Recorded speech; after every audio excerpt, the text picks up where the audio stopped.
all these guys, Method Man, Redman, all of them, and so many after them, they created a revolution. We have not had that revolution yet. Every genre in music has had a revolution where they've created thousands of independent celebrities. We have not gotten off of the tit of the publishing industry yet, of academia. We are literally locked in with them. We have not created any independent, and I'm not talking about genre authors, any independent transformative authors yet. Can you guys imagine?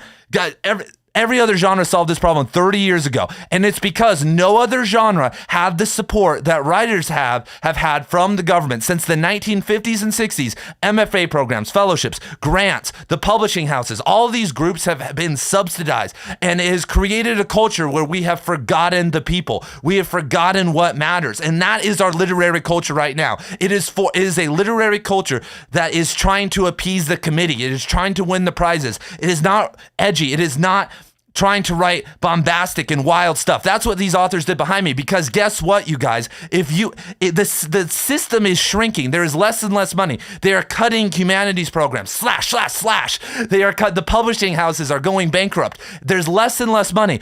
And the only people these new university programs are accepting are the perfect models. And guess what? Who wrote the great novels of the past, everybody? Tell me right now in the chat. Who wrote it? Was it the committee members? Was it the 4.0 high school students that went and got their undergrad in 4 years, then their MFA, then got the grant, then did a fellowship at Stanford, then went and got their PhD, and then have a cushy teaching job and wrote a novel? No. And they all believe the same political thing and they all fit into the right slot? No, that's not who the great writers of the past were. The great writers of the past were sometimes terrible people. They were bombastic. They said crazy things. Ezra Pound our greatest poet, Ezra Pound, went and joined the Italian fascists. Like, what? They were crazy, you guys. They were not normal people. And that's what we need. We need writers, and if you look at musicians and the visual artists and the directors that have succeeded and gone independent, they are not scared. Somehow, us as writers, as a community, have gotten scared. And that is our current literary culture. That's where we stand right now, everybody. Let me tune into all the people right now. We got 61 people in the chat right now. What's up, John? What's up, Kevin? What's up, Ian? What's up, everybody? We are here, we are live, and we are going all the way. I don't care what anybody says. The literary renaissance is going to happen. But first, we have to get through a literary dark age. When I say we need to create a literary renaissance, it hasn't happened yet. What does that mean? That means we are in a dark age. That means that we are in the dark age, and our path forward is not going to be sexy. It's not going to even be fun. We are going to have to put the grunt work in, and we are going to have to create the pathways for a literary renaissance. Do you guys understand that? Let's go. That is what we are going to have to do. We have to literally build the temple. We have to be Hiram Abiff and rebuild the temple. We have to be Masons.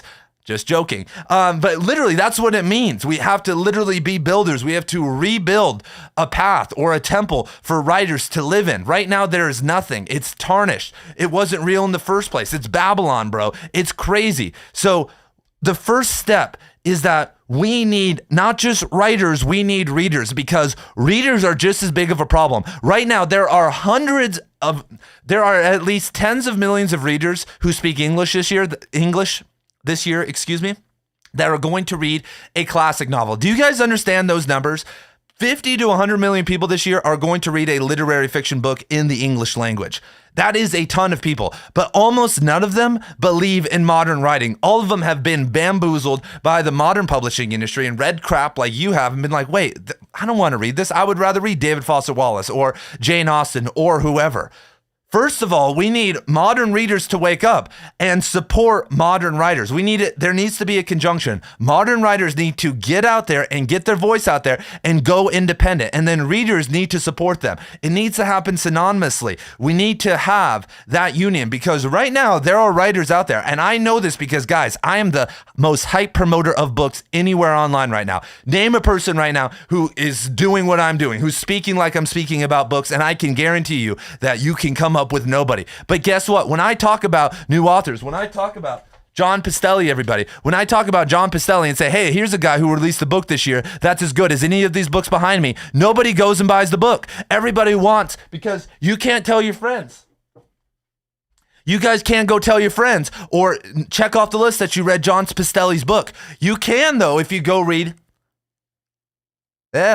Sorry, I got hair in my mouth. You can if you go read Mansfield Park, if you go read Crime and Punishment again.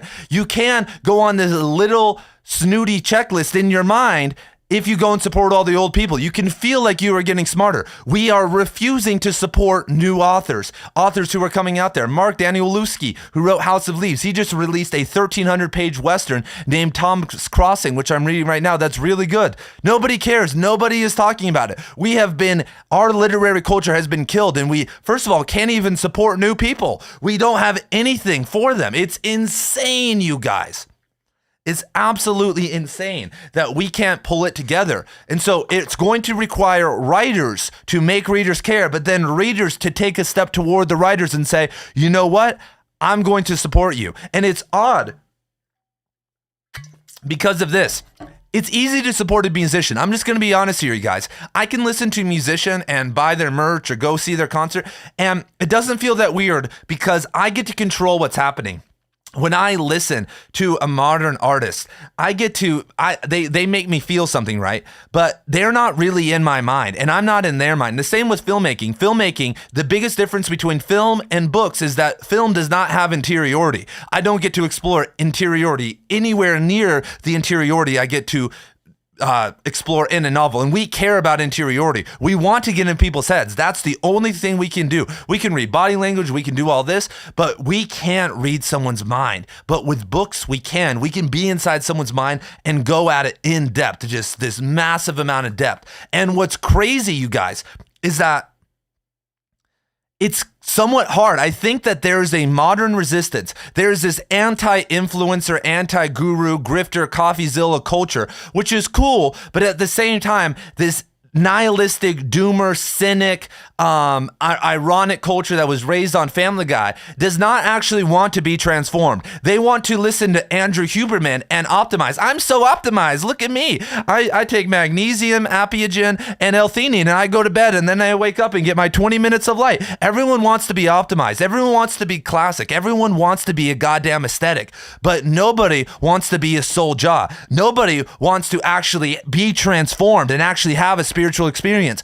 Andrew Huberman is not going to give you anything. And all these influencers, all these people are not going to give you what a novel or a great piece of art can give you. And we have neglected it. We have neglected that novels are the greatest independent art form, because guess what, you guys? Film is cool, but film is controlled by Hollywood. Film requires you to make money. Film is not a singular vision. Film is a vision made up of so many different people working together on a collaborative project, which is great and why it's so epic. And the same is true with music. The same is true, same is true with music. But the problem is that but it's a group vision. The visual arts are a lot of the time a singular vision, but visual arts don't go anywhere near as deep as novels can. A novel is written by one person, a singular genius, then edited, hopefully by a genius. It's a very small crew.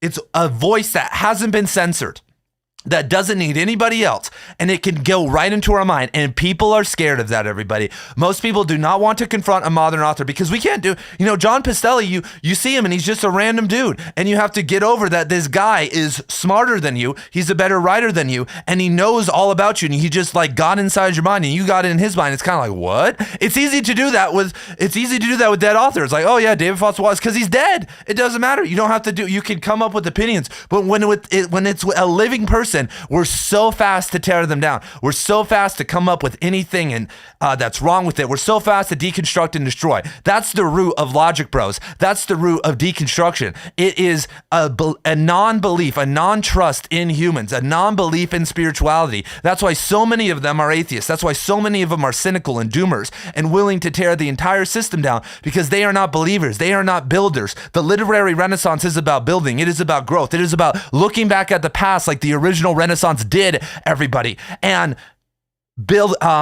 reviving something. What are we have so much that we can revive. We haven't had a literary independent golden age in a long time. It's been a long time since writers have had to be in the wild, everybody. It's been over 100 years since we've actually had to work and get it done. And that's what we need to do right now. I'm going to be answering any and all questions very soon. So save your questions. You can say whatever you want, but I'm going to ask for questions to be reposted in a second. So We need readers and writers to make it happen. We need people to believe again. We need people to be ready to be transformed. Not some weak, oh, I smoked weed, oh, I'm so different now. I'm talking about full-scale transformation. I'm talking about the type of transformation that has happened with you and are at the deepest level. We need to be able to allow living people to do that to us. People with who aren't big, small writers, people who are on the come up, do that to us, and then we will become their advocates. Rumi said, you guys know Rumi, the Persian poet? Anybody a fan of Rumi out there? Rumi said, everybody, in one of his poems, it's one of my favorite lines of all time. I'm gonna put a photo. Everyone likes to quote fucking Rumi on all these girls like to do it on, women like to do it on Facebook or wherever. Rumi said that the limit to your happiness is your ability to praise. The more you are able to praise other people, other artists, that is your cap for happiness. We do not live in a praise culture. We live in a culture of suspicion. What is he trying to sell me? Is there a course on the, who gives a damn? We live in this culture where we can see everything. We've seen every trick. We know the stakeholder salesman. We know the persuasion techniques. We know everything. We've been let down a million times, and we no longer have learned to praise. We tear anything and everything down, and it has ruined us. It has ruined our ability to be happy. We we don't, who are you praising right now that's a living author, that's actually doing something transformative? Maybe there's a couple people, but it's not that common, and they are out there. And so that's what the literary renaissance is about, everybody. Let's go, everybody. So I'm going to get to questions soon. So I want to talk about how to create it. I've set up this entire thing so we can talk about creating it. So the first thing that we need to do to create a literary renaissance is two things, and I'll speak to readers and I'll speak to writers. We need to first acknowledge that this era of literature that we have been in has been controlled by academia and the publishing industry and was never real. And that being a modern writer looks different. Being a modern writer doesn't mean that you get to be Thomas Pynchon or William T. Vollmann or any of these people. You are going to have to step up and get your work out there. Do you guys know there is a 97% chance if you get your book published by a big 5 publisher that it will sell less than 1,000 copies? Last year, there were 0 new literary fiction authors that got a deal in advance over $50,000. Let that sink into your head. And only 70-something genre authors, new genre authors who are first-time novelists, got a deal over $50,000. That is where we are at right now. There are 75 people, all genre authors, 0 literary fiction authors in 2024 now that got a publishing deal. That's what, and what's $50,000? Like $50,000, how many years does it take to write a novel? 3 years, 4 years? What is that? $15,000 a year? That's almost nothing. We have catapulted down to the bottom. So we need to finally acknowledge that model is dead. That at most, you're going to get a small press to put out 1,000 copies of your book, and you're going to get basically nothing. You're going to get $1,000 also. That is the reality, and it's going to get more dire and more dire. There are going to be more AI responses from agents and publishers. It's gone. We need to acknowledge we are in a different era now, and the old one is dead. This is our calling. This is what it means to be a modern writer. When we think of writers, when we think of a writer in 1950 like Cormac McCarthy or whoever it is, Flannery O'Connor, whoever, they had to do something. They had to get short stories published. They had to then submit to slush piles, go through this process, apply for grants. That model is now dead. That's what it meant to be a writer who got found back in the day. If you are a writer who doesn't want to play the game and wants to not have anyone read your work, then that just means you are an aestheticized journaler. There is going to be no posthumous superstars. There are going to be no Franz Kafkas, no Emily Dickinsons, or no John Kennedy Tooles, because last year there were 6 million books published across in the English language online. 6 million, you guys. Do you guys hear that number? 6 million. With AI, that number is going to be in the tens of millions. Who is going to find you? If you cannot get your book right now any attention, do you think that your cousin when you die, or your son or your daughter or your girlfriend is going to be able to find someone for your work and revive it? If right now, guys, right now, you could be holding the greatest novel of all time. You could be holding the greatest novel ever written, and you most likely would not get it published. It would not sell any copies if it did get published. That's where we are at. There are going to be no posthumous superstars.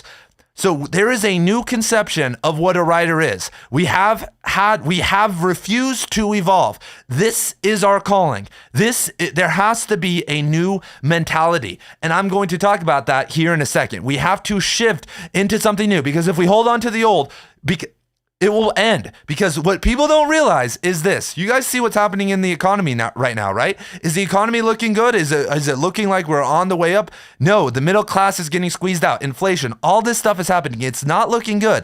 And what that means is that there are going to be less literate people, less and less as time goes on, less people that care about the arts and the humanities. And eventually it means that there are going to be no readers at some point, unless we revive it. There are going to be no readers. There are going to be lovers of film. There are going to be lovers of music. There are going to be lovers of the arts. But there's going to be at some point no lovers of literature the way that it's going, especially if we have no one who can rise up and make it happen. And it's insane that it took me until now, almost 2026, to be the first person to say any of this. People were saying this in all the other genres back in the 90s. No writers had the balls yet because they just went and got an MFA or just gave up. Who actually says this? We've had the committee slowing us down.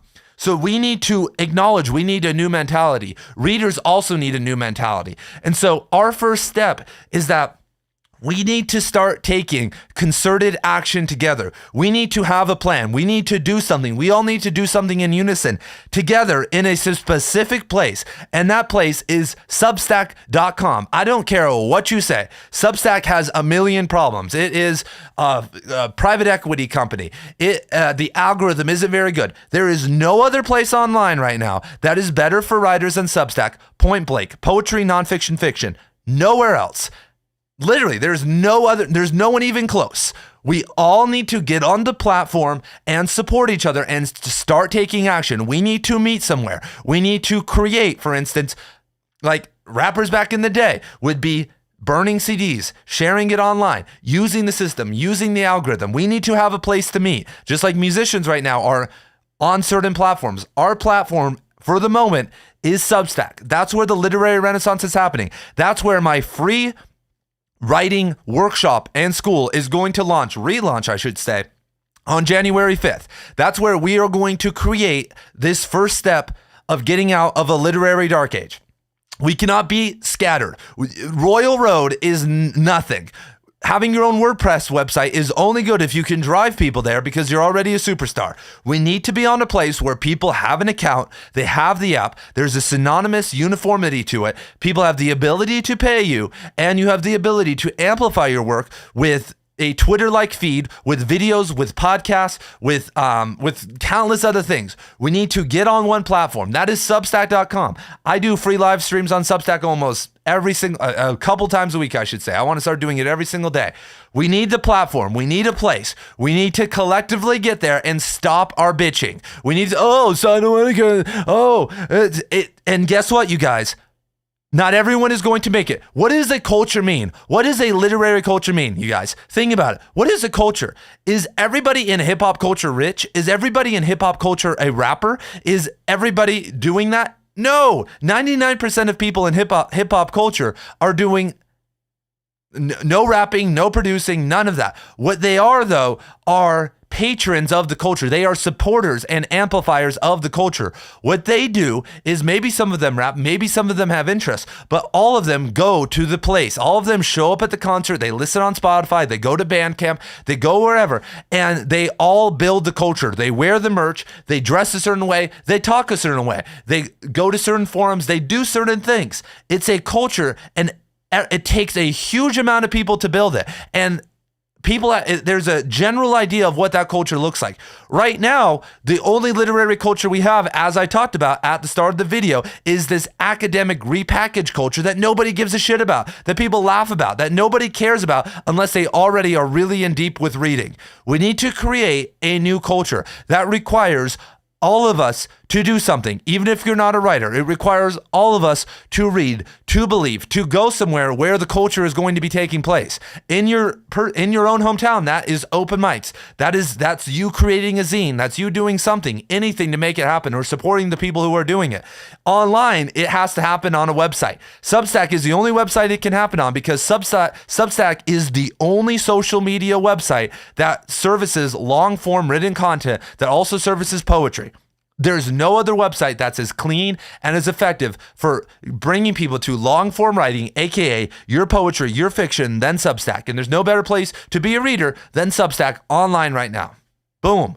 That's what we need to do first. We need to agree and move over there. That's the first step in creating culture. What are we doing? Where are we going? What are we doing? What we are doing right now is anyone who wants to be a writer needs to start posting. You are not most likely going to become the next superstar. I'm just going to be honest here. That's not the point of a culture. Not everybody who rapped in the 90s became a superstar. Has anyone been, I saw a guy recently on Instagram. He's like blowing up. He's like walking around New York City and making beats and people are rapping. And everyone's like, dude, how many people in New York City can rap? Back in the 1990s, a lot of people could rap in New York City because it was a social thing. The same in the 80s. You would hang out with your friends and rap. My friends and I back in high school would sit and freestyle rap. We would rap. It was something that we all learned to do at least a little bit. But in New York City, that was amplified by 100. And so it's crazy because there were all these people who could rap in New York City and everybody was doing it and everybody could try to do it. But 99.9% of the people who could rap in the 80s and 90s recorded their music. None of them got a record deal. None of them got recognized. But what they did were they were part of the culture. It sucks that they didn't all blow up, but they set the foundation for other people to blow up. So no matter who you are, no matter if you don't believe in yourself or you don't think people care about your writing, you need to be on Substack right now posting your writing. If you are a reader, you need to be over there finding people to support, finding big and small creators to read and give encouragement to.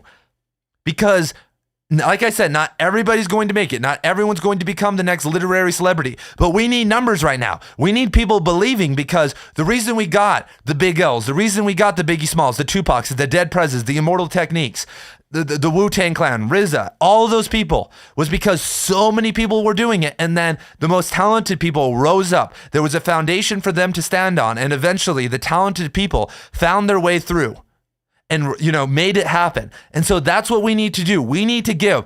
I am not sitting here and saying that I am the greatest writer of all time, or I'm going to be, everybody. Really, I've never said that once in the history of this channel. Go find me. People think that, why is this guy leading the Renaissance? He's not a great writer. Guys, first of all, I've already activated thousands of writers and tens of thousands of readers. So that's more than if I wrote some best-selling novel, actually. But what we need to do, everybody, first and foremost, is set that base, set the culture. I'm not the end all be all, everybody. I am the battering ram for the next person who's going to take my place. I am setting the stage for great writers who I'm going to promote, who are going to take the stage years from now. That's what we need to do right now. That's what music did. Music sat there and they learned how to be independent. Immortal Technique went from prison and worked his ass off and handed out like 10,000 mixtapes and told everybody, burn this and post this on file sharing websites. Share this anywhere you can. And now you know who Immortal Technique is when I say it. That's how it happened. That's how all these art forms got off the ground, all these new genres. What we are trying to create is a new genre. We are trying to create a new genre of writing that actually authentically explores the crazy political environment we're in, the crazy internet environment, the crazy psychedelic environment, the crazy religious environment, all these things that haven't been talked about, that are really important, that only novelists can talk about, is going to be a new genre of literature. It's not going to be literary fiction in the vein of David Foster Wallace, William T. Vollmann, any of these people. And I'm going to be answering questions soon. We are going to be moving on to something different, everybody. So let's go, everybody. I'm on a roll right now. So we all have to get over there and wait for the stars to emerge. Wait for the people who are going to play the game or who are talented to rise up. And then we will all be there to support them and help them rise.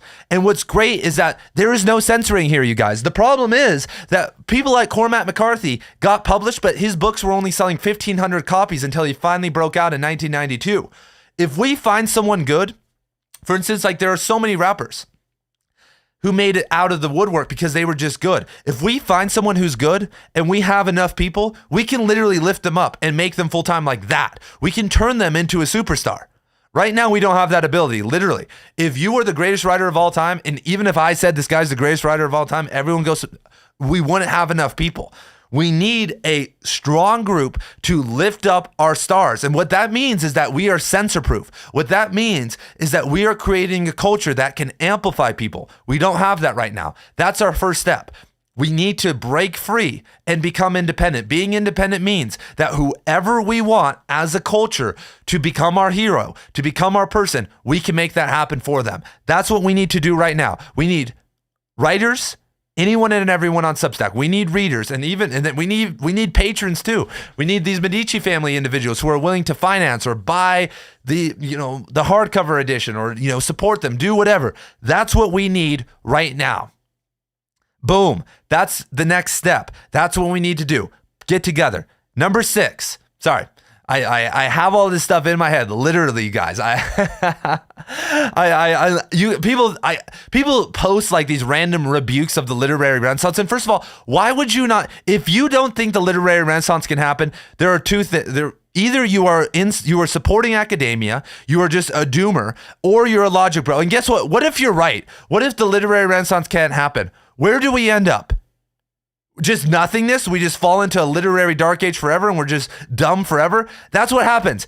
Be a believer. Have some faith. Blindly believe in it, even if you don't believe in it. This isn't about me. You're not believing in Ian Kadanak. You're believing in other writers. You're believing that this can happen. You're believing that somebody can write something transformative. Because guess what, you guys? The Stranger by Camus is not a hard novel to write. There are countless listeners right now that could write The Stranger, something of that quality. There are countless novels that have transformed tens of millions of readers that are not hard novels, that are not Gravity's Rainbow, that aren't Infinite Jest. We need people who can do that. But how did they do that? What we have refused to do because of academia, because they said we didn't need to do this, because they just threw money at people, is learn to self-promote. What did the WWE do in the 1980s when it was going to die? What did the UFC do? They realized that we love this sport. God damn it, we love to wrestle. We love this. Well, that means that we need to make something happen. We need to become something more. We need to change so that wrestling can stay alive. If we are going to make writing stay alive and reading and all this stuff actually stay alive, we are going to need to self-promote, everybody. We are going to need to learn to become something better. And what's great is that I already know that your work is an extension of yourself. The problem with pro wrestling or the UFC is that these people are fake. They're these fake characters. You don't have to become a fake character. All you need to do is amplify who you already are and what you are writing about. The writing, you just need to put the spotlight on your writing and do it bigger and better and make it happen. You need to make people care about your writing, because what is a novel? When you make somebody read a novel, if you tell someone to read your 300,000 word novel Underworld, what you are saying is you need to spend 20 hours of mental exhaustion so I can get inside your head and you can get inside of my head. It's a terrible deal, everybody. It's a terrible deal. And you're taking a risk. How can you make people care? Back in the day, having Random House on the side made people care and trust you. Being the person who was talked about made people care. We no longer trust that. So the only thing that we now have is our own ability to self-promote, our own ability to make people care. We need to make people care so that they are willing to put in the effort for you.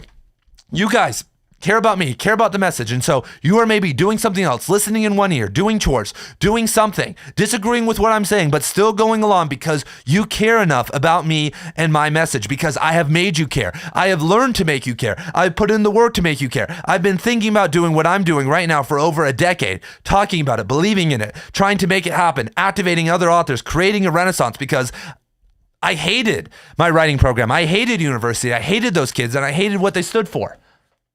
Let's go, everybody. And so what we need to do is learn to amplify ourselves, amplify our work, because no one is going to do it for you. I can help. I can be here. But at the end of the day, that's what's going to happen. And we need to have enough people doing it. It's not just about the writing. It's not just about the words on the page anymore. Just like in the WWE, it wasn't about the stunts anymore. Back in the 80s, they were doing crazy stuff, but it wasn't about the stunts. It was about becoming something bigger, making people care enough, making people care about the storyline to show up. Because the WWE WWE is fake fighting. Boxing and the UFC were rising up, and people are like, why would I watch this? Well, the WWE had a renaissance, and they made people care, everybody.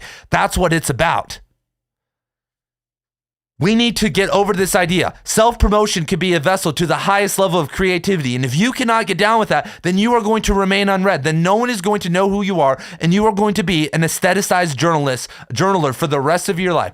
That's what it means to be a modern writer. Just like what it means to be an NFL player means that your parents need to start you at 5 years old, and you need to have the genetics, and you need to have the nutrition. You need to have the right coaches. You need to go to school in Texas. For 99% of people, that's what it means. And it sucks. It sucks that a random kid that's 5'5" and has a gimp leg can't get to the NFL, right? It sucks that you just can't sit and post your boring story to Substack and not become a superstar, or your 500,000 word novel that's stream of consciousness and really good and you become a superstar. It sucks, but the definition has changed, and the people that adapt to that definition are who we are going to call the greatest writers, who we are going to look up to, whose books we are going to buy, and everybody else.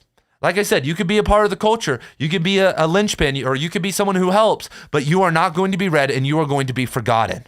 And what's great is this: for the first time in history, even if you don't take the stand, even if you don't go all the way, even if you aren't this Conor McGregor, Chael Sonnen, Stone Cold Steve Austin figure, you could, if you only give 1% of effort into self-promotion, you can get thousands of readers. I know plenty of people on Substack right now that have hundreds of readers and they do zero self-promotion. Crazy. So for the first time in history, everybody can get read if you're willing to do a little bit more than nothing. If you're willing to get over this idea that, oh my God, I don't want to self-promote. Oh my God, it takes away, it feels icky. Ugh. Then don't make it be icky. Just be normal. Just learn to amplify yourself, you guys.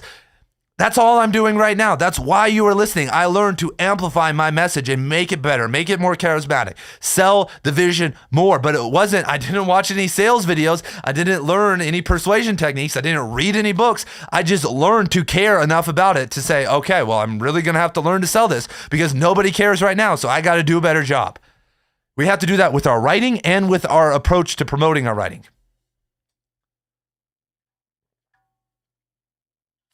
So I am going to now look at the super chats. Right now, I'm going to answer all the super chats. I haven't looked at anything. I just went on a monologue, you guys. I just spoke to the people. I'm willing to answer any and all questions. I will tell you when to post your questions. I'm going to look, holy shit, there are a lot of super chats. So I'm going to look at all these questions first. So Blake Childress, dude, thank you so much, Blake. Blake has been supporting me so much lately. I'm going to have to get in contact with you, Blake, man. You have really been a great support to me. Blake gave me $100. Holy crap, Blake. So we have to walk. So Blake said we have to walk so that the future authors can run. It's a lonely road. I know, man, but it's a necessary road to save humanity from losing its agency and freedom. The literary renaissance is the millennials and Gen Z's great responsibility for our great war, our great purpose. Exactly, man. That, Blake, it's a lonely road right now, you guys. You're going to get on Substack and you're going to say, Ian talked about the literary renaissance, and you're going to post your short story that you love and it's going to get 0 likes. And you're going to be like, damn. Then you're going to hear me telling you what you have to do to get readers. And you're like, damn, I really have to do that? Yeah, it's a lonely road. It's a hard road. But we have to be soul jaws. We have to believe. We have to walk without sight. We have to do it if we are going to make it happen, man. This is our responsibility as millennials, as Gen Zers. This is our war to get people back into reading, to make it happen, to show depth back into the world. Guess what, you guys? Podcasts cannot show depth. Interviews, a lot of these things, they're great. They share knowledge, but novels can show emotional and intellectual depth all at the same time, which nonfiction books struggle to do and podcasters struggle to do. Even I'm struggling to do. That's what novels can do for us, you guys. That's what it's going to create, that depth that we want in humanity, that lack of superficiality again. Imagine, you already know that's true. If you took one of these superficial people and they were forced to read 100 of the greatest transformative novels and take it seriously and take notes and feel it and integrate it, they would be even 10 of them, even 5 of them, they'd be a vastly different person, man. So, hold on. So thank you, Blake, for the $100. Holy crap, my man. So Blake gave another $20. Thank you for that, Blake. He said, I've accepted that becoming a great writer is going to be a lifelong endeavor, and it won't be a glamorous and promise you a glamorous legacy or riches or spot in the literary canon. Exactly.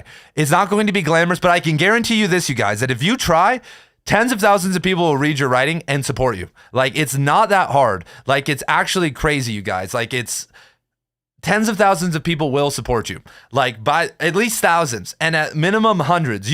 Even if you're a bad writer, hundreds of people will read you. Like, it's crazy. That's the first time in history that's ever happened. And that's what happened in music. Think of all the random people on SoundCloud that have nobody, that literally nobody listens to them, nobody follows them. Yeah, it's crazy, right? But that's what we are looking for. That's what we are, everyone just needs to get involved. Blake just gave another $100. Jesus Christ, Blake. Blake's emptying out the pocketbook right now. Jesus Christ. Ian Cat, you're my actual hero. I've been doing nothing but reading this year. I bought only books for Christmas to gift myself and others. They were all books from your reading list. Thank you for saving me, bro. Dude, thank you for saving yourself, man, because I'm not there as you read those books, Blake. That's the thing, dude. Thank you for the money. Thank you for the support. But this is all you, dude. That's what's weird. That's what's different about this. I've worked out before, you guys, to David Goggins, and like him talking to me when I really need the motivation. I can say, yeah, David, you made me work out. Like, you made me do this. But when you're reading, Blake, when you're reading one of these hard books, as much as I do, Blake, I can help you. I can get you in the door. But when you're reading a 30-hour book, dude, it's really hard to do it with me. Like, I'm not there with you, bro. And you can't have me in your head talking. Like, maybe you can have some music, but you're really putting in the work, Blake. You're the person actually doing. And that's why this is so beautiful, you guys. There's no influencer. There's no person that can actually make this happen for us, if you guys know what I mean. Like, you have to read these books yourself. You have to grit through it and get past your ADHD, get past all of your problems if you're going to make it happen. So, it's pretty crazy. So thank you, Blake, for putting in the work, and everyone around you sounds like your family, your friends, and things that that you're giving the books to, man. They're gonna be really happy, dude. So thank you, Blake, dude. Thank you. Do I have any advice for someone who doesn't write today but is interested in writing song lyrics? Orthostice tells me that. I would just say you have to get involved and you have to put out a heavy amount of volume. Just that's kind of the key, dude, with a lot of the stuff, especially with poetry and music, is that I would just say writing song lyrics is like, it's a repetition game, man. I would study people and just do hundreds of songs. Rappers do hundreds of songs and don't post them all. I know a lot of country artists. I don't know if anybody knows Jesse Wells. Maybe he's listening right now. But Jesse Wells, the folk singer on Instagram, he apparently is a fan of this channel. Like, I don't know. He likes my stuff and comments sometimes. And so, but he puts out a lot of content. That dude has been in the music industry, releasing and writing songs seemingly his whole life. And so, yeah, so I would just say put in a ton of, I would say it's reps, with poetry and songs, it's just reps after reps after reps. We only heard Bob Dylan's masterpieces. I mean, how many songs did he write? How many songs did they write? And so if you haven't been writing songs, you are behind from people who have been doing it since childhood. But I would just say in 2026, it sounds like a big number, but at least 100 songs, man. That would be my advice. The It Factor, MMA, always here to support me, always coming out. Thanks for the 2,666 recommendation by Roberto Bolaño. Enjoying book one so much. Yeah, the book about the critics, man. Yeah, that's one of the most readable sections, and it's going to get harder, but stick with it. The part about the critics, excuse me. Yeah, just keep going, man. If you have anything, just send me an email. If you need motivation, I'll get you going, man. Jeff Hillman's welcome to support the channel. Thank you, Jeff Hillman. Carrion has given me $4. Have you read any of my dumbass manifestos? Yes, I have, Carrion, over on Substack. You write like these hardcore manifestos where you're like, fuck the MFAs, F all this stuff. Yeah, I've read them. You guys, I am on Substack. I walk the walk. I'm subscribed to like 200 people on Substack. I read for hours a day. Your guys is writing on Substack. Whatever comes across me, if you are writing on Substack and self-promoting, I will read your work. It will just come to me. You don't need to send me an email and say, read my work. I will literally read your work because it will just show up because it just is happening. And I'm writing, guys, in the month of January 5th, I am launching my Right Conscious literary magazine with my Right Conscious, with the Literary Renaissance Writing School. So the Writing School is a free place where we can all amplify our work, share our work, workshop together, all for free on Substack. And I'm hosting a writing contest. The writing contest is for submissions into my Literary Renaissance magazine. I'm going to launch a Right Conscious literary magazine, like physical magazine, like magazine style, not literary journal style, zine style, kind of zine literary magazine style. And I want your writing. January 5th, short stories, poems, nonfiction manifestos, Carrion. I'm going to have a manifesto contest. So that's why I wanted to mention to you. So I have read your manifestos, some of them, and I'm going to have a Literary Renaissance manifesto contest. And so for my first edition of the Literary Renaissance, edition of my Right Conscious magazine, which is going to be titled, lo and behold, The Literary Renaissance. It's going to have a bunch of like Renaissance art and stuff. So it's going to be really cool. Kevin Mendoza gave me $1 and a hamburger. Shout out, Kevin. I know Kevin's over on Substack for sure. It's up to you, Kevin. Do I have any tips on how to read poetry? Thank you, Orthos And then I'm going to open up once we get through all these super chats. We are going to start talking to the people. Do I have any questions about reading poetry? Yeah. So let me tell you. First of all, you need to open your mind. So what poetry is actually, so when you read a novel, you are getting transformed in a much more intellectual way. You have to go through this experience. So the author, we all know what to do, right? We all know that we should eat good and work out and sleep 8 hours a night and not be a shitbag and pay attention to our wife and not look at our phone and do this and not give our kids a fucking tablet. We all know that, but sometimes we fail, right? Sometimes we give in and we don't do a good job, or we just do an outright bad job. We totally suck. So that's what happens with novels, right? These authors set us up so that we can learn a lesson in a deeper way. They prime us and then reveal deeper levels of a lesson, and that's what transforms us, whether in an emotional, intellectual, or spiritual way. It makes us relook at an idea or a concept that we know, but it makes us look at it again, and because it's subjectively amplified, it has this amplification through story. It's easier for us to implement into our system. It's easy, if you hear me right now giving you advice, you might have resistance. Like, oh, this guy's a hippie, his hair is dirty. What the hell is this bookshelf? Like, what's your shirt? Survivors Guild, everybody. So if you guys want to buy my t-shirts, if you want this shirt, this is a shirt I have, rightconscious.com, just really fast. Survivors Guild, we got Mishima, David Foster Wallace, Hunter S. Thompson, Ernest Hemingway here. I have it on the floor. We got Moby Dick right here, everybody. So if you guys want t-shirts, that's where you guys can find them. Support the channel, get some merch in exchange. Really cool stuff there. And so I'm getting to your question, Orthos. Don't worry. Sorry, I had to hit the plug there. Okay, reorienting. So novels function as it's a logical journey though. To read a novel requires you to maintain focus, to retain the unconscious symbolism, the sub-narratives, the layering, the contrast, all of these things so that you can get these rewards that are that kind of these transformations, right? But what poetry is, it's a transmission. It's a transmission of an instant feeling. And so, for instance, if you read a Chinese wilderness poet, like Li Po from the 700 AD, what he talks about is connecting with nature. And when you read him, you tap into his perspective immediately because it's only 10 or 15 lines. The best poets, you can instantly tap into someone's mindset. And so with poetry, my best advice is this. Don't go at it logically. Don't go at it. And don't read Shakespeare. You can, but don't read some of these complicated poets. Read poets like James Wright, Robert Bly, Rilke, these poets that are easier.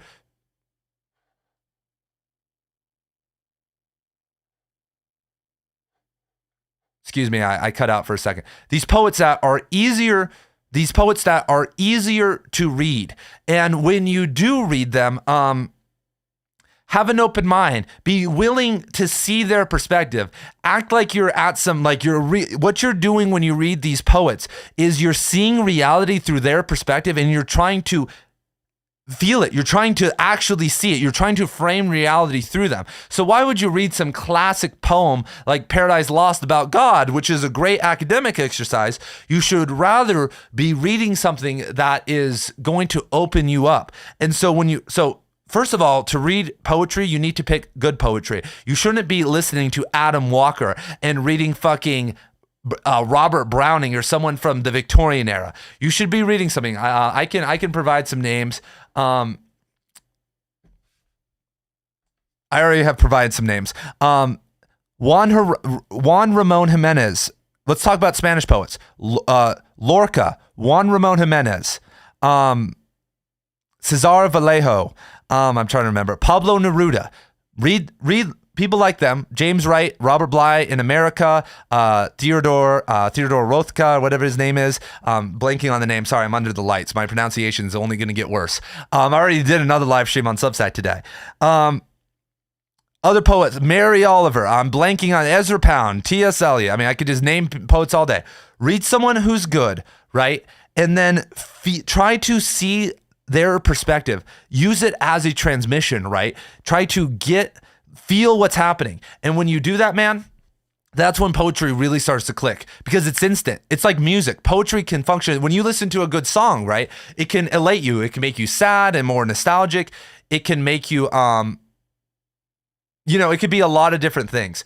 And so that's what you're trying. It can emotionally kick you into something. That's what poetry should do. And only seek out poetry that does that. Even if it has to be simple, even if you have to read something that's lighter or more confessional, use that to ramp up to harder things. That's how I would read poetry a lot of the time. And so, boom. Blake has given me another $10. Thank you, Blake. Would you consider continuing your podcast style videos with fellow creators like Brady from Apocalypsis Historia and have deep discussions? You need to bounce ideas back and forth with fellow writers. Yeah, for sure. I'm going to continue the podcast. That's just something I'm implementing into the schedule. Yeah, the Literary Renaissance podcast, everybody. Over on Substack, I've done 4 or 5. I've done 5 free interviews on Substack with other writers, guys like John Pastelli, who I mentioned earlier, people, real OGs. I'm going to continue doing that for sure, man. Yeah, Brady Nash, man. I love that guy. We text sometimes. I don't have a phone, but I have a Google Voice number. And Brady has my Google Voice number and sends me crazy shit sometimes. So shout out to him, man. Like I'll get something like, this is what Julius Evola said. I'm like, oh my God. Yeah. So I want to have the other member of Apocalypsis Historia, Chance, on also. So yeah, if you guys are, like I said, there are opportunities everywhere to interview people and, for me to interview you or, all of that. So yeah, Blake, I'm going to definitely continue that, man. That's okay. So I think we are ready. So I am ready for questions now. I have not looked at any questions. If you have a question for me, now is the time. Please talk to YouTuber Leaf by Leaf. I'll have to reach out to him. I wonder if he'll do an interview with me. I'm a little bit bombastic. I don't know how a lot of these people feel about me, but all right, I'm ready to talk about what you guys want to talk about. Was I wrong? Gravity's Rainbow was important. So I guess you're saying it wasn't important. Okay, well, that's your opinion. Great. That's the thing, you guys. I can give out book recommendations and maybe you don't like it, but that doesn't mean that you shouldn't keep reading. That it shouldn't be there's that transformative literature doesn't exist. All I know is that that Gravity's Rainbow, for instance, has a very high hit rate. That's what I try to recommend. Books that I know have a high percentage of working. Because people will say, can't anything be transformative, Ian? And my reply to that is this. Yes, Harry Potter could be transformative to a 13-year-old, but for people who are past the initial baseline of transformation and are looking for depth, we're looking for things that have a high hit rate. And, and so Gravity's Rainbow has a high hit rate. What do you think of using visualization techniques to integrate vividness into your writing? I felt when I visualize what I want to write, words pour out. Yeah, that's what poets do. What do you think poets do? What do you think the images realize? Yeah, you should be visualizing for sure. If you're not visualizing, then you're most likely going to be writing dry prose, If you have aphantasia and you can't see stuff very well in your head, you are going to struggle with actual description. That's what it's about. I 100% agree. Like with my poetry, it's pure visualization of and colors and what I'm seeing. Is the new Vollmann book going to be like a real novel or a history text? Funny enough, I shouldn't say this, but I am reading the new William T. Vollmann text right now. I have a copy of the million-word William T. Vollmann novel. Your boy is going to try to interview William T. Vollmann. That's a whole other thing. But I am reading William Vollmann's new million-word novel about the CIA right now, and all I can say to you, David, is it's insane, bro. It's going to be one of the most hardest canonical texts ever. I mean, it's crazy, bro. It is so dense. Like, William T. Vollmann's new novel is so dense. If you guys don't know, William T. Vollmann is one of the greatest living writers. He has cancer right now. He's going to die seemingly, to his own admission, somewhat soon. He's releasing a 1,000,000-word novel he's been working on for decades about the CIA. And I have gotten a copy of it, and it is wild, bro. It is wild. It's a bit of everything, bro. It's a real novel for sure, but it is dense and it has so much information. There are 30 or 40 pages. Listen to this. There's like 30. He gives an introduction to his own book because he knows it's going to be so hard. He also has like a 20-page guide to the terms he's using. Like, that's how intense it is. Where is the Gene Wolfe YouTube thumbnail clickbaiter? Hey, what's up? I'm right here, bro. We're reading Gene Wolfe in the Right Conscious Book Club. If you guys don't know, the Right Conscious Book Club is the most active book club in the world. We read 71 transformative novels last year. This year, we are reading 30, including The Book of the New Sun, this August, if I remember correctly. So, boom. Shout out to Gene Wolfe. Hello, bros. I read my first Mishima. Started Norwegian Wood. Awesome. What Mishima book did you read? That's awesome. Let's go. That's what we need. We need more Mishima, everybody. We need that energy. We need that Murakami energy. Like, people don't realize that shit is so important. Murakami, people are like, what is that? All the Logic Bros don't like Murakami, but he's one of the best authors, and I'm reading him in translation, of that one-to-one correspondence of that slipstream reality. What's behind the curtain? Anybody who's had a religious experience or a psychedelic or spiritual experience knows that exists, and Murakami does a very good job of showing that in subtlety, showing synchronicities in subtlety. So, boom. I did not purposefully, I haven't read Cavalier and Clay, so I don't know. There you go. Taking the big books. David, like, okay, boo, boo, boo. Any good book recommendations for yoga and meditation? Yeah, Slade, I would recommend an author.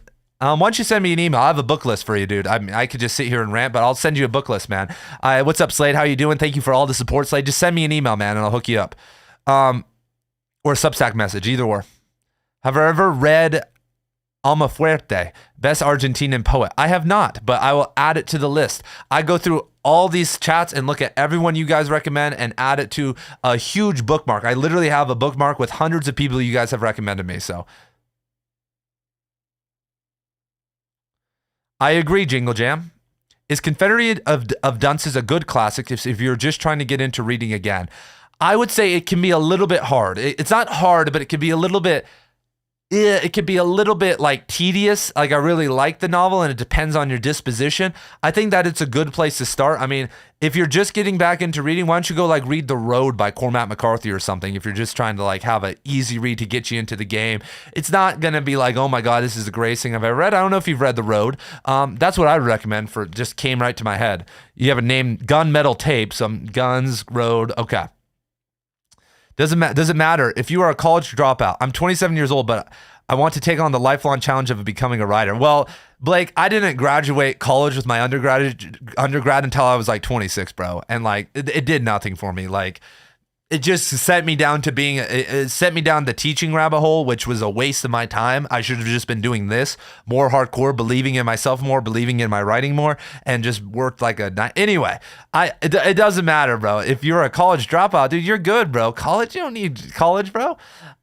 Dude, how many writers behind me didn't go to college or learn nothing in college, bro? Cormac McCarthy was a college dropout. Awesome. Truth for Rents hasn't finished a book. Dude kind of got like the Obi-Wan Kenobi look. What's up, John? Thank you for being here this entire time. Ian, give me more mind-blowing book recs. Julian Jaynes was amazing. Yeah, the origin of consciousness and the breakdown of the bicameral mind. I would recommend...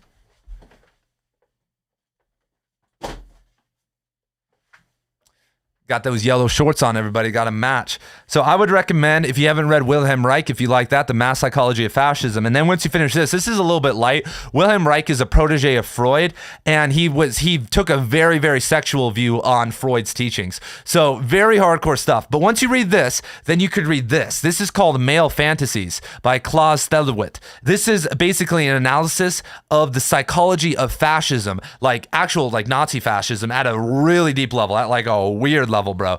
Like it's from such a crazy angle. So I really like that sequence. That, you know, if we want to talk about more practical consciousness, and then also if you haven't read Anti-Oedipus by Deleuze, very heavy stuff. But if you can handle it, I mean, if you read James and you're really trying to get into the critical theory at a deeper level, that's some really good stuff. So we have a super chat, $10. Thank you. Let's see. Started reading Infinite Jest 30 minutes at a time. Stop smoking, stop drinking, and I'm going to try to write because of this channel. It feels daunting to organize my thoughts. Advice, I'm inspired. Jordan, this is what I want you to do, my man. I want you on January 5th to show up for my free writing school. There are 2 different components of it, all free, on Substack.com. We are going to be, you can either post or do both, 1 short story or essay a week, and you don't have to keep up with the pace, or 1 poem a week. What I want you to do, Jordan, and if you don't feel comfortable yet, you can use a pen name, even though I don't like pen names. What I want you to do, you have 2 weeks, is I want you to post something. I want you to post, whether it's a short story if you want to get into that, or even just an account of your life, a memory, something. Take an account from your life and try to aestheticize it. Make it autofiction. Try to make it into something a little bit beautiful. Even just have a couple sentences that are beautiful. Start with that. Don't try to go to the moon. Don't try to write Infinite Jest or something right from the start. Write about something that you care about, that you are passionate about, and that will make people care also. But then try to add in some more aesthetic elements. Another way you can work on your aesthetic elements is doing poetry. A lot of people think that poetry is gay or like dumb or for wussies or it's pedantic or weird, but poetry in actuality can just be about nature. It can be about emotions. It could be about descriptions, and it could be a really good way to learn to aestheticize, because I can imagine if you are quitting drinking, quitting smoking, doing these things, that you're a conscious individual, that you're thinking deeply, that you're a growth-oriented type person, and you have deep thoughts and feelings. And so what requires you, what a novel is, or a good essay is that you can speak about those things subtly with passion and have it aestheticized in a way that's appealable to the audience, right? And so a really good way to get there is actually through poetry. So if you've never written poetry, haven't done it in a really long time, many of these authors behind me started with poetry. If you look at Cormac McCarthy, he was a poet. In Suttree, he called himself the poet until like the final draft where he changed that. He literally called himself the poet. Ernest Hemingway started with poetry. Tom Wolfe, Thomas Pynchon, a lot of these authors started writing poetry, then transitioned. And so it's kind of like, I feel like the same for you, that you don't need to be a poet. But what I would recommend is getting in the game with poetry, just doing it to learn descriptions and how to say something big, a big emotion, a big scene, in less words, which is an important thing, and then just writing some easy stuff, 500 words, 1,000 words, and you don't have to do it every single week. And if you aren't proud of it, use a pen name, and then you could delete it or start a new account when you do feel comfortable. But I need you to get into the game, my man. I need each and every one of you guys in the literary renaissance. I just talked about how to create a literary renaissance. And I love when I talk about writing and what to do. Everyone leaves. You guys want to hear me talk about books. You guys want to hear me talk about all this stuff, the dead authors, but I'm trying to create new authors. I'm trying to create people that are better than Klaus Stellowet. I'm trying to create people who are better than Cormac McCarthy. I'm not going to create, you're going to create yourself. I'm trying to inspire you guys to start on that journey, and I will always be here to inspire you when you are down. And so that is my recommendation, my man. And so thank you for the $10, and I can't wait to see you over on the writing school. Submit to my contest, even if you don't win. Not that many people are going to win. I only have 3 to 5 slots for my literary magazine left, maybe up to 10. There are going to be 500 people who submit, but it's going to drive you toward a goal. It's going to push you a little bit. And I will read your stuff. Everyone who submits their work, if you want me to read your stuff, I am going to be reading everybody's stuff in my writing contest soon. Free submission. And a big payout if you do get accepted. So next question. If you guys have any questions, let me know. I'm answering chat questions. Choosing only one author to base your voice on will inevitably fall into the caprices, whims of that particular deity. I guess you're saying you shouldn't do that. Maybe rephrase that. How do you compare the importance of literary works of fiction and world thematics in structural novels? Many Pynchon novels. So, what Dallin just asked basically is this, that when you look at a Pynchon novel, it's a little bit more structural. It's not a social novel. Or on the other end, it's not a, some novels are structural, so novels function differently. Some talk about the human condition, some talk about society and conspiracies. There's all these different things that are happening. And so how do I compare the importance? I don't really think that you can compare it. I think that they're all important and they're all a part of the big picture. That's why I use the term transformative. And so there's that. I feel like if it can get into that zone where it can activate people who are beyond a certain threshold, not everybody, but a lot of people who do read it, because we need everything. If you look at film, if you look at other art forms, I don't really care about the importance. It's really, what can you write the best? What's your role? It's not. Is there a place everyone can network? Substack.com. Is William S. Burroughs worth reading? Yes.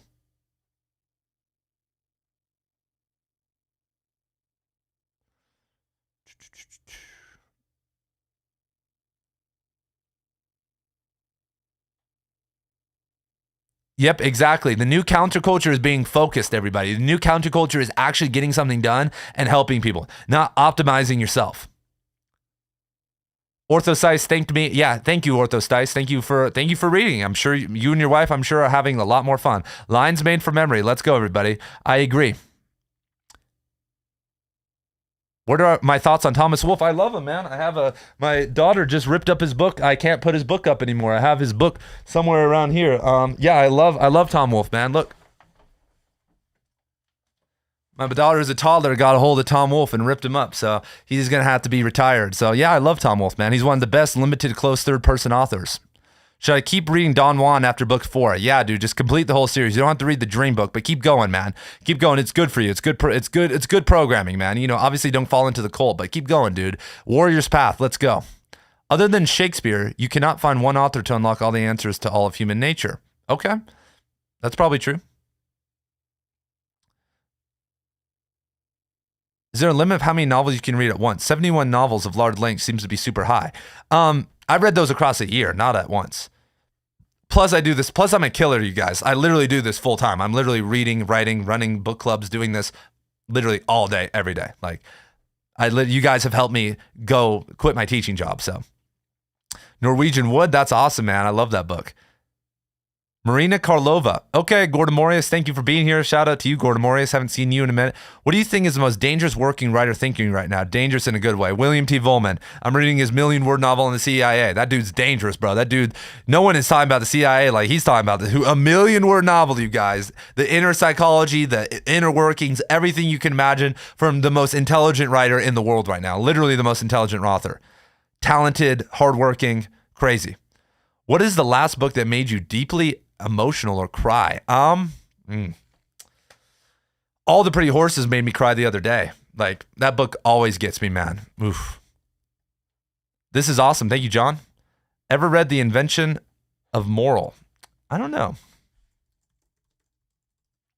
I've not. Someone is ringing my doorbell. Thank you for saving me the time. Thank you. I enjoy your work. How's the literary renaissance going so far? Is there a practical vision or plan? I just laid it out for 45 minutes, Rod. I've laid it out countless times, bro. We have a vision. We're on Substack. Are you on it? Are you? I just go restart the stream. If you want to hear, I literally laid out point by point everything that everybody needs to be doing to create a literary renaissance. So restart the video. The Invisible College. Yeah, shout out The Invisible College. John Pastelli, man. I just keep reading Homer translations. That's awesome, man. There was a guy, when I first started Substack, there was a guy and his name was like Achilles Lover. And he was like, he would just be so annoying. Every time I had to block him. He was like, you guys don't know fucking shit. This is nothing. Cormac McCarthy's nothing compared to Homer. Then I make a David Foster Wallace video. You guys are so dumb. You guys don't know anything.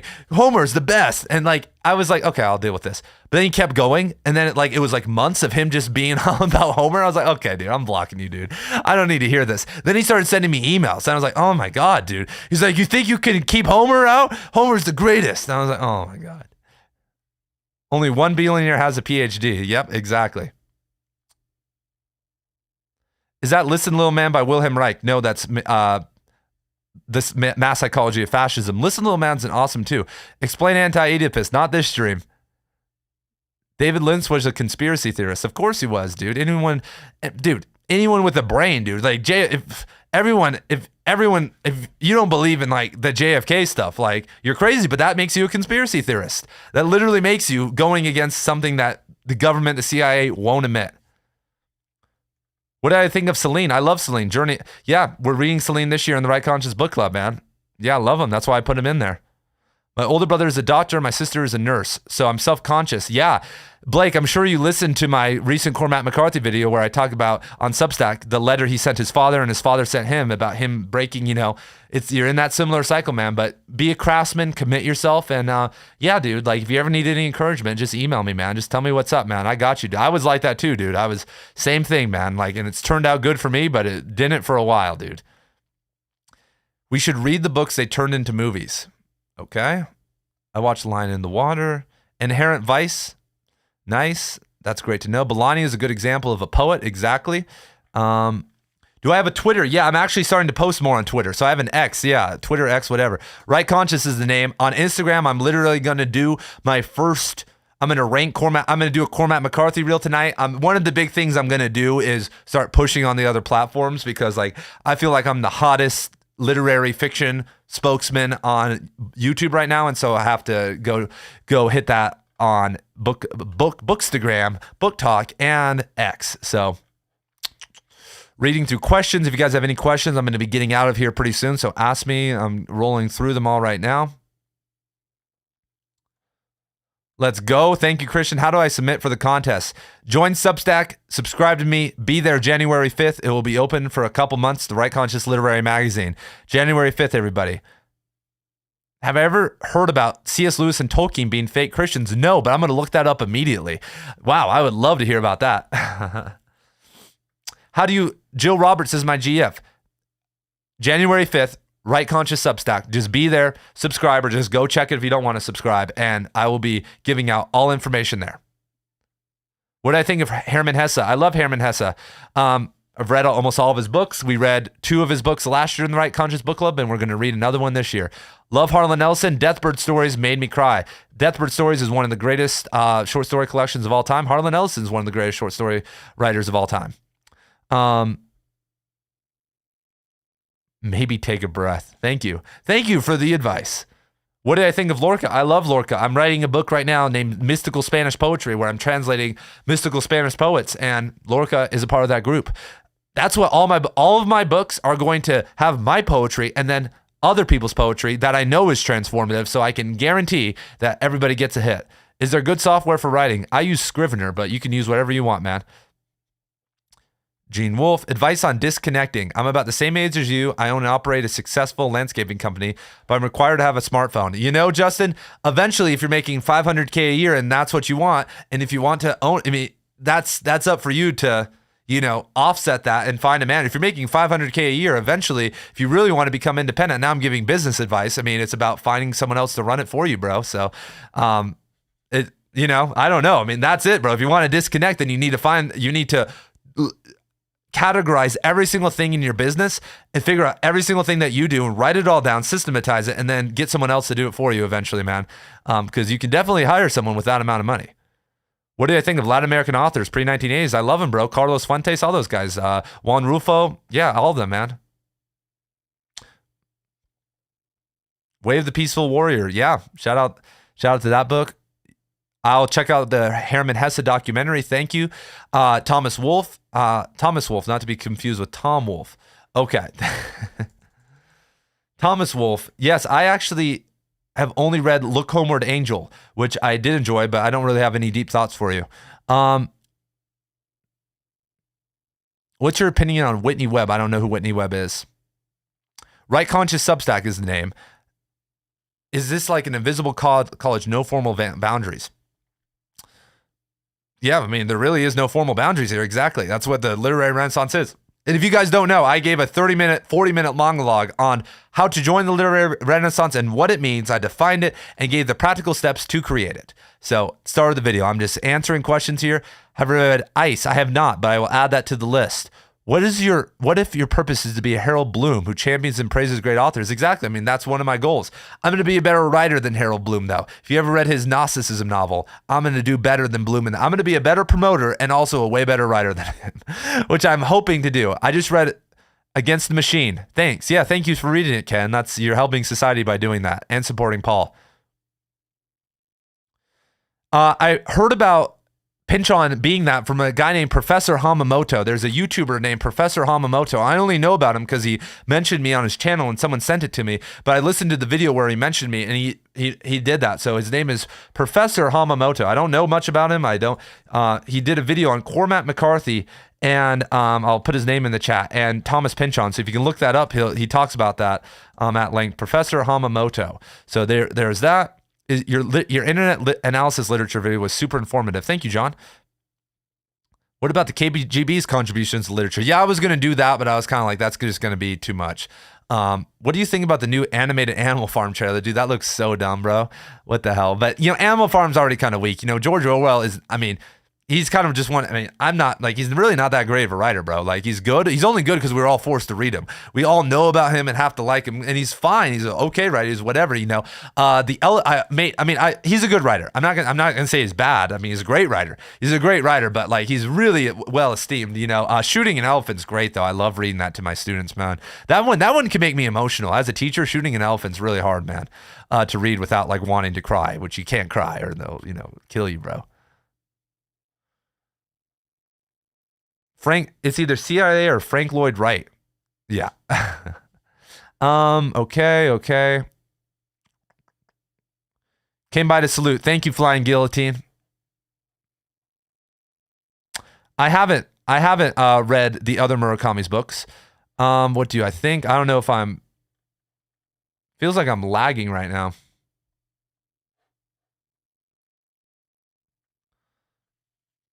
I don't know if I'm lagging, but I'm going to keep talking, but I can't even scroll right now. Don DeLillo come out with anything new? I haven't heard anything. William T. Volman. Let me reload this.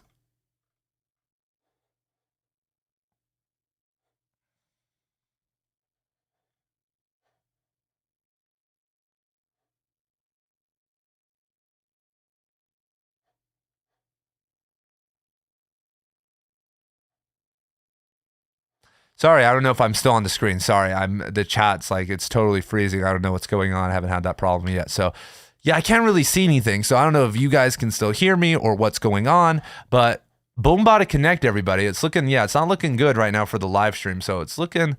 It looks like we're back on again. Okay, let me finish this up really fast. So you have to study Christianity to understand literature and philosophy, and so I'm not I understand that Christianity has been very tyrannical and done a lot of crazy things, but I also am a praiser, and I also like to build and think and not fucking, be crazy or isolate people. So yeah, so those are my thoughts.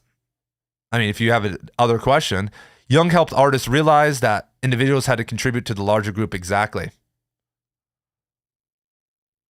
What's my favorite movie that you can consider transformative and singular like a great novel? How about we do the Mishima movie? Mishima, A Life in 4 Chapters. Go do that, bro. Go. How about a 2-for-1, bro? Let's go, Finn. Laggy, yeah. Everything was smooth. He said too much. Let's go, everyone. John Allen Royce, what's up, my man? Thank you for all the banger comments, John. Thank you for the support on here over on Substack. Thank you, my man. Any notable writers to check out on Substack? Yeah, just go look at my recommendations, man. There are independent writers. I support a guy named Benz that's only 19 that's releasing fire. My boy Benno. There's a lot of people. Just go look at who I recommend and support on Substack. The people I amplify. There's a lot of people, man. I missed the stream, but I want to wish you Merry Christmas. Merry Christmas, Can't go to bed, bro. It's 4 a.m. in Scandinavia right now, my man. Yeah, too much, chum. Go make a Substack account. Look at who I'm promoting. Look at who's in the literary renaissance. And yeah, there it is, everybody. So muted now. Can't hear anything. Can transformative literature be mind control because they change your mode of thought? Yes. It can be, but that's why you need to be a free thinker and continue on and not fall into the trap, man. In regards to Orwell, Christopher Hitchens said what was remarkable was how clearly he was not a genius. He was an everyman who worked hard at his craft. Exactly. I agree. Like that's who I want to be. I'm not a genius or something like that. That's who we can all be. I think that we could all write something as good as Animal Farm, 1984, Shooting an Elephant. We could write something as good as The Stranger, Hermann Hesse novel. You know, maybe we can't write the next Underworld or the next Gravity's Rainbow, but we can all write something beautiful. So boom, thank you guys for being here. I'm gonna peace out now. I'm going to go cook some dinner, hang out with my family. Thank you guys for being here. Thank you guys for all the support. If you guys want to support me, obviously watch the videos, leave comments. I sell t-shirts, rightconscious.com. I have a Substack where I have a book club. That's the t-shirt website. This is rightconscious.substack.com. This is where the writing school is going to be. This is where I will read your writing, rightconscious.substack.com. This is where I'm going to be taking submissions for the literary magazine. That's where the literary renaissance is happening. Rewatch the start of the stream, the first 40 minutes, and that's where I explain everything related to the literary renaissance, what it is, and how we can make it happen. Thank you guys for being here. Have a good night. Good night, Beckoning. Good night.